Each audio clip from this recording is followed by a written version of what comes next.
Wahai para biku, dengarkanlah. Lalu Buddha menceritakan karma masa lampau hantu tadi. Diceritakan bahwa di zaman Buddha Kassapa, dua sesepuh hidup harmonis di sebuah desa. Satu di antara mereka berusia 60 tahun, satunya lagi 59 tahun. Biku yang berusia 59 tahun atau yang junior berkeliling dengan membawa patak dan jubah luar biku yang senior sebagai bentuk pelayanan, ya. Dia melakukan semua tugas dan kewajiban seperti seolah-olah dia adalah seorang samanera, ya, yang melayani biku gitu ya. Nah, pada waktu itu mereka hidup harmonis hingga pada suatu hari ada seorang Dhammakatika. Dhammakatika itu seorang pembabar dhamma, ya, datang ke tempat tinggal mereka yang hidup harmonis tadi, ya, dan dikatakan mereka berdua itu tadinya harmonis seperti saudara-saudara yang lahir di kandungan ibu yang sama. Jadi semacam kakak beradik, saudara kandung begitu, ya. Pada waktu itu adalah hari pendengaran Dhamma Sawana. Setelah melayani Dhammakatika tersebut, kedua sesepuh berkata, "Wahai orang yang berbudi, mohon uraikanlah wejangan Dhamma kepada kami." Ya, Dhammakatika tadi atau pembabar Dhamma tadi menguraikan wejangan Dhamma. Kedua sesepuh yang hatinya puas berkata, "Seorang Dhammakatika telah kita peroleh."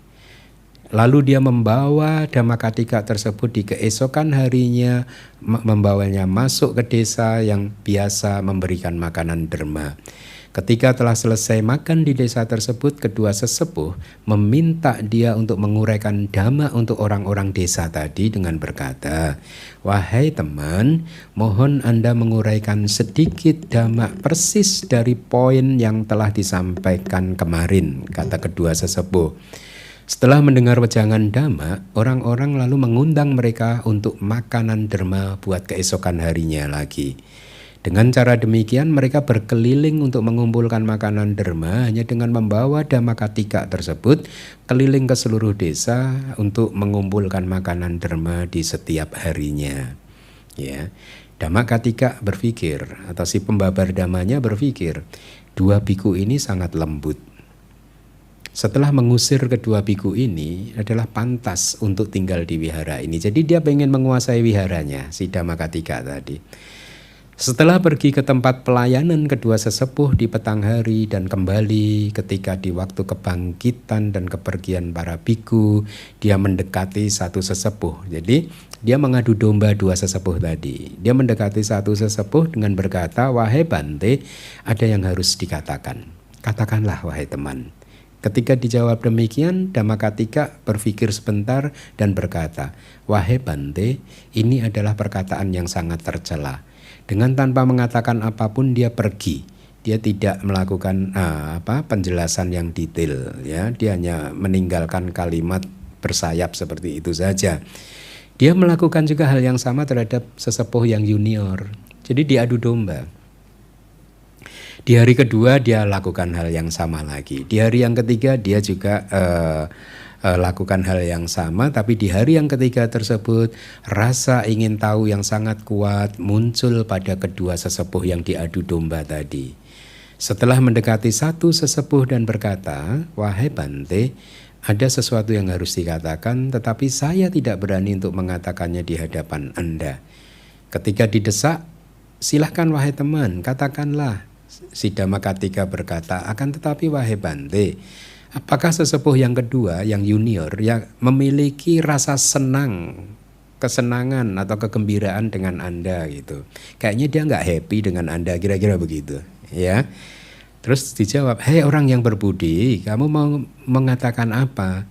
Kami ini seperti putra yang dilahirkan di satu rahim ibu, jadi seperti kakak beradik saudara kandung. Apapun yang diperoleh oleh satu di antara kami tentu diperoleh juga oleh yang lainnya." Artinya mereka membaginya dengan adil. Di sepanjang waktu ini saya tidak pernah melihat sesuatu yang tidak baik telah dia lakukan. Terus Dhammakatika berkata, "Apakah demikian wahai Bante?" "Iya wahai teman." "Wahai Bante, sesepuh kedua berkata seperti ini." Nah dia mulai mengadu domba. Padahal ini sesepuh kedua nggak berkata begitu, tapi dia adu domba. Dia berkata seperti ini kepada saya. Wahai orang yang berbudi, kamu adalah putra dari keluarga yang baik. Jika kamu melakukan kesenangan dengan orang tadi, sesepuh yang pertama, dengan pikiran bahwa sesepuh senior ini adalah orang yang sederhana dan berperilaku baik, maka kamu lakukan itu setelah menginvestigasinya. Jadi jangan buru-buru menilai orang adalah orang yang baik gitu. Kamu harus menginvestigasinya gitu. Dia berkata seperti itu sejak hari kedatangan saya. Dia adu domba, ya. Setelah mendengar cerita tersebut, sesepuh yang senior yang hatinya penuh kemarahan hancur seperti sebuah bejana pembuat tembikar yang dihantam dengan tongkat kayu. Lalu Dhammakattika tadi pergi dan mengatakan hal yang sama kepada yang junior. Sesepuh yang junior pun sama, hancur hatinya. Mereka yang tadinya selalu bersama untuk mengumpulkan makanan derma, keesokan harinya sesepuh junior berpindah patah sendirian. Yang senior pun berpindah patah berjalan di belakangnya. Nah, ini tidak pantas juga yang senior berjalan di belakangnya. Setelah melihat sesepuh senior, yang junior berpikir, patak dan jubah luar beliau perlu saya ambil dan saya bawa enggak ya? Gitu. Setelah berpikir seperti ini, saya tidak akan mengambilnya sekarang. Enggak mau lagi ngambil. Biasanya dia yang membawakannya. Gitu. Lalu dia melembutkan hatinya sendiri. Biarlah, saya tidak pernah melakukan hal buruk ini sebelumnya. Jadi tidak pantas bagi saya untuk melalaikan kewajiban saya sendiri. Dia mendekati sesepuh dan berkata, wahai Bante, mohon berikanlah patah dan jubah luarnya. Bagus ya. Yang junior akhirnya melembutkan hatinya. Nah ini juga teladan yang baik buat Anda semua. Ya, kalau Anda sedang marah pada orang lain, lembutkan hati Anda. Ya, taklukkan diri Anda. Ya, karena inilah sebenarnya ajaran Buddha kan.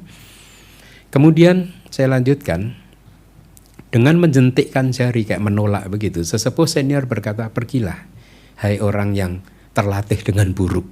Karena dia masih curiga, dia termakan omongan tadi, Dhammakattika tadi.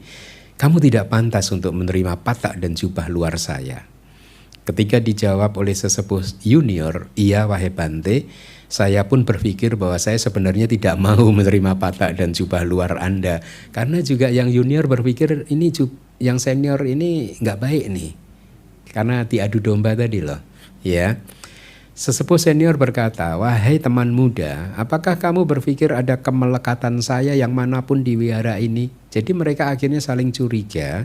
Yang senior merasa ini sepertinya yang junior ini nggak suka sama dia dan pengen menguasai wihara ini gitu ya. Lalu sesepuh yang junior berkata, akan tetapi wahai Bante, apakah Anda berpikir seperti ini? Ada kemelekatan saya yang manapun juga di wihara ini gitu. Jadi saling berbantahan ya. Setelah berkata, ya udah ini wihara kamu. Yang sesepuh yang senior pergi dengan membawa patak dan jubah luar. Sesepuh yang junior pun nggak mau menerimanya, dia pun juga pergi. Nah, mereka berpisah jalan. Sekarang yang menang si Dhammakattikanya.